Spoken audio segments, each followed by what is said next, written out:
요한복음 전체 정리. 말씀이 육신이 되어 믿어 생명을 얻게 하려 함. 요한복음 전체 구조. 프롤로그 1장 1절에서 18절. 말씀의 정체. 복음서 전체를 읽는 렌즈. 표적의 책. 1장 19절에서 12장 50절. 세상을 향한 공적 사역. 7 표적과 7 에고 에이미. 영광의 책. 13장 1절에서 20장 31절. 제자들을 위한 강화. 십자가 부활. 에필로그 21장 1절에서 25절. 회복과 재파송. 실패한 제자를 찾아오심. 요한복음은 다른 세 복음서와 다른 길을 걷습니다. 마태, 마가, 누가가 예수님의 행적을 시간 순으로 따라갔다면 요한은 신학적 선언으로 시작하여 태초에 말씀이 계시니라 그 위에 모든 사건을 읽도록 안내합니다. 요한복음의 사건의 기록 이전에 예수님이 누구신가에 대한 증언입니다. 프롤로그 1장 1절에서 18절. 복음서를 읽는 렌즈. 요한복음 전체는 프롤로그가 던지는 빛 아래서 읽혀야 합니다. 여기서 5가지 주제가 미리 심겨 나머지 20장에서 자라납니다. 첫째, 말씀의 신성과 선제. 태초에 말씀이 계시니라. 말씀은 하나님이셨다. 이것은 아브라함이 나기 전부터 내가 있었느니라 라고 8장 58절, 17장 5절에 창세전에 내가 아버지와 함께 가졌던 영화, 그리고 20장 28절에 내 하나님에서 거듭 확인됩니다. 둘째, 성육신, 말씀이 육신이 되어 우리 가운데 거하심에 1장 14절. 이것은 4장에서 피곤하여 우물가에 앉으심, 11장에서 무덤 앞에서 우심, 19장에서 내가 목마르다 하심으로 구체화됩니다. 하나님은 참으로 사람이 되셨습니다. 셋째, 빛과 어둠. 빛이 어둠에 빛이 돼 어둠이 깨닫지 못하더라. 1장 5절. 이것은 3장 밤에 온 니고데모. 8장에서 9장 세상의 빛과 맹목. 13장 유다가 나가니 밤이러라에서 펼쳐집니다.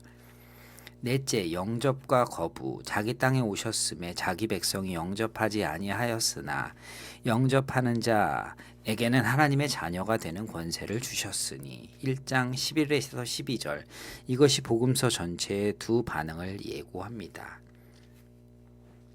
다섯째, 은혜와 진리. 은혜와 진리가 충만하더라. 1장 14절. 이것은 8장의 가늠한 여인, 나도 너를 정죄하지 아니하노니 가서 다시는 죄를 범하지 말라에서 가장 아름답게 드러납니다. 표적의 책 1장에서 12장. 표적 7 표적과 7 에고 에이미. 요한은 예수님의 기적을 기적이라 하지 않고 표적이라고 부릅니다. 표적은 그 자체가 목적이 아니라 예수님이 누구신지를 가리키는 손가락입니다. 요한이 선별한 7 표적은 점층적으로 예수님의 영광을 드러냅니다. 물을 포도주로 2장, 신하의 아들을 말씀으로 고치심 4장, 베데스다 병자를 일으키심 5장, 5,000명을 먹이심 6장, 무리를 걸으심 6장, 날 때부터 맹인된 자를 보게 하심 9장, 그리고 절정으로 죽은 나사로를 살리심 11장. 이 표적의 행렬은 결국 그분의 자신의 부활 20장이라는 궁극의 표적을 향해 갑니다. 이와 나란히 7개의 에고 에이미, 나는 뭐뭐이다 선언이 예수님의 정체를 펼칩니다.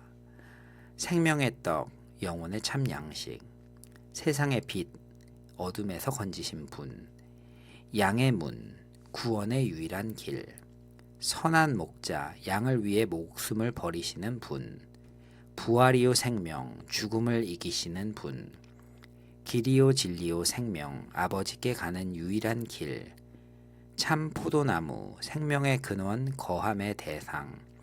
그리고 이 수러가 붙는 7 선언 뒤에는 수러 없는 절대적 에고 에이미가 있습니다. 그것은 출애굽기 3장 14절에 하나님의 이름 나는 스스로 있는 자입니다. 예수님은 단지 떡이나 빛이실 뿐 아니라 스스로 계신 하나님이십니다. 표적의 책에서 예수님은 또한 이스라엘의 모든 제도를 자신으로 대체하고 성취하십니다. 성전 2장, 정결 예식 2장, 6월절의 만나 6장, 초막절의 물과 빛 7장에서 9장, 수전절의 성전 봉헌 10장, 모든 절기와 제도가 그분을 가리키고 있었고 이건 이제 실체가 오셨습니다. 이 모든 것의 절정은 그분이 참 6월절 어린 양으로 죽으심입니다. 세례 요한이 1장 29절에서 보라 하나님의 어린 양이라고 외쳤던 그대로 19장의 뼈 꺾이지 않음 정오의 도살 시간. 영광의 책 13장에서 20장 십자가가 곧 영광이다. 13장에서는 복음서는 결정적으로 전환됩니다. 공적 사역이 끝나고 때가 이르렀도다. 12장 23절 예수님이 제자들만을 위한 고별 강화 13장에서 17장과 순환, 부활 18장에서 20장이 들어가십니다. 요한복음의 가장 독특한 신학은 십자가를 영광으로 본다는 것입니다. 다른 복음서에서 영광이 부활이나 재림에 온다면 요한복음에서는 십자가 자체가 영광의 자리입니다. 들림, 휩소라는 단어가 이를 압축시킵니다. 십자가에 들려 올리심이 곧 높이 들려 영광 받으심입니다. 3장 14절, 8장 28절, 12장 32절 가장 깊은 자기 내어줌이 가장 깊은 영광입니다. 고별 강화는 떠나시는 예수님의 위로입니다. 그분이 떠남은 버리심이 아니라 유익입니다. 그분이 가셔야 또 다른 보혜사 성령이 오셔서 모든 신자 안에 거하십니다. 곁에 계신 한 분의 임재가 안에 계시는 영원한 임재로 바뀝니다. 그리고 17장의 대제사장 기도에서 예수님은 십자가로 나아가시기 직전 자기 백성을 다락방의 제자들과 그들의 말로 믿을 우리를 위해 중보하십니다. 순환 18에서 19장에서는 예수님은 결코 희생자가 아니십니다. 내가 그니라 한마디에 군대가 엎드려지고 빌라도의 권세조차 위에서 주어진 것임을 밝히시며 다 이루었다. 테텔레스타이를 선언하시고 스스로 영혼을 내어주십니다. 십자가는 실패가 아니라 완성이요 빛이 다 치러진 것입니다. 그리고 부활은 새 창조의 첫날에 일어납니다. 부활하신 예수님은 우는 마리아에게, 두려워하는 제자들에게, 의심하는 도마에게 친히 찾아오십니다. 그리고 의심하던 도마의 입에서 복음서 최고의 고백이 터집니다. 내 주님이시오 내 하나님이시니이다. 이 고백은 말씀이 하나님이셨다 1장 1절과 정확히 맞물려 복음서 전체를 감싸는 거대한 틀을 이룹니다. 처음부터 끝까지 요한복음의 주제는 예수님이 하나님이시라는 것입니다. 복음서를 관통하는 5가지 큰 실, 20장을 지나오며 우리가 본 것은 흩어진 이야기가 아니라 몇 개의 굵은 실로 얽힌 한 직물이었습니다. 첫째, 아버지와 아들. 아들은 스스로 아무것도 하지 않으시고 아버지께서 하시는 것만 행하시며 아들을 본 자는 아버지를 본 것이고 아들과 아버지는 하나이십니다. 그러나 아들은 보냄받은 자로서 아버지께 순종하십니다. 이 완전한 연합과 순종의 신비가 복음서 전체를 떠받칩니다. 둘째, 믿음과 불신. 예수님 앞에서 사람들은 늘 나뉩니다. 분열, 스키즈마. 빛이 오면 빛으로 나아오는 자와 어둠을 더 사랑하는 자가 갈립니다. 그리고 그 불신의 뿌리는 증거 부족이 아니라 표적을 보고도 믿지 않음, 하나님께 속하지 않음입니다. 셋째, 생명. 요한복음의 목적어는 생명입니다. 영생은 단지 끝없는 시간이 아니라 하나님과 그리스도를 아는 것이며 믿는 자에게 이미 시작되었습니다.